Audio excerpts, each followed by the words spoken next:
Well, if you've considered buying a home recently, then you know it's a seller's market. We found a piece in the Wall Street Journal called What You Need to Know About Buying a Home in 2021. Now, some of that advice is good for any year. Some, though, is specific for now. Jeff Rose is a certified financial planner. He's author and founder of goodsfinancialsense.com. Hey, how you doing? Good. How you doing this morning? We're good, thank you. So, we have a pandemic, a record drop in interest rates, the realization that you don't have to work in the big city office anymore. Everybody's moving to Florida, and I think to Nashville to buy houses. It's a seller's market, isn't it? It most definitely is. You know, 30-year mortgage rates are still at historic lows. We're still below 3%, about 2.875 on a 30-year. But check this out for sales in Florida. So sales are up over 15.7% from just a year ago. The average sale price is up 28.7% at an average price of $465,000. But here's the crazier part is that time to contract. So when somebody puts an offer in, they actually put the contract in place, the time is down 57.1% to 21 days. That's how quickly homes are going under contract. And it is a seller's market because right now inventory is down. We're down 56.3%, the lowest it's been since 2008. Well, and Jeff, we had a realtor, Stephen Gay, on last week, and he talked about that it's the craziest thing he's ever seen. They're doing these homes, they're buying homes without inspections. There's no contingencies. They're paying all cash. I mean, it's crazy what's going on. Could you imagine moving into a new home that you've never seen with your own eyes, either on pictures or like on a FaceTime through somebody's phone, and then paying 5 to 10% over asking price?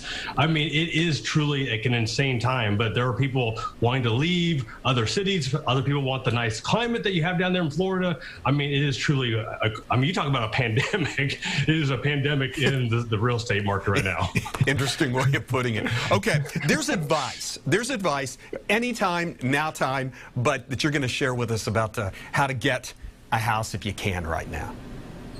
Yeah, I mean, you have like a lot of just the basic things that you look at whenever you're wanting to buy a home, especially right now in this market. You know, you're looking at mortgage rates. So like, what is your monthly payment going to be? Well, how much can you afford? You also want to look at local housing prices. If you're not doing comps right now, seeing, what is selling, what those prices are, and also be willing to pay, whatever you think your budget is on a house. I mean, you have to be willing to pay probably $25,000 to $50,000 more than what you're looking at right now, just because the inventory is so low.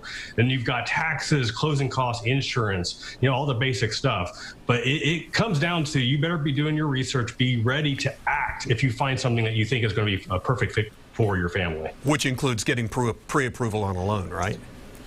Yeah, so and that's a very common just myth that some people don't realize. So you have a pre-qualification as opposed to a pre-approval letter, and these are two totally different things. The pre-qualification, I look at that as if, imagine if you're going to a doctor, but instead of going to the office, you're doing a phone interview, and they're asking, well, how is your health? Are you exercising?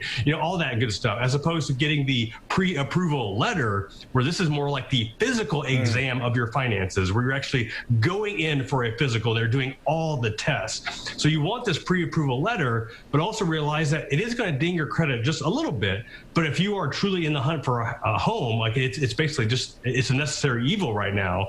The pre-approval letter only lasts for about 90 days. So keep that in mind if you've been looking, because I've see people that they've been looking for months, sometimes over a year, trying to find a home that they keep putting offers in, and they don't get an acceptance because they're getting beat out. So make sure that 90-day window hasn't passed. Otherwise, you might have to start the process over again, and you'll lose out on the house that you really wanted. Great advice. Great. Jeff, good to see you. Thanks.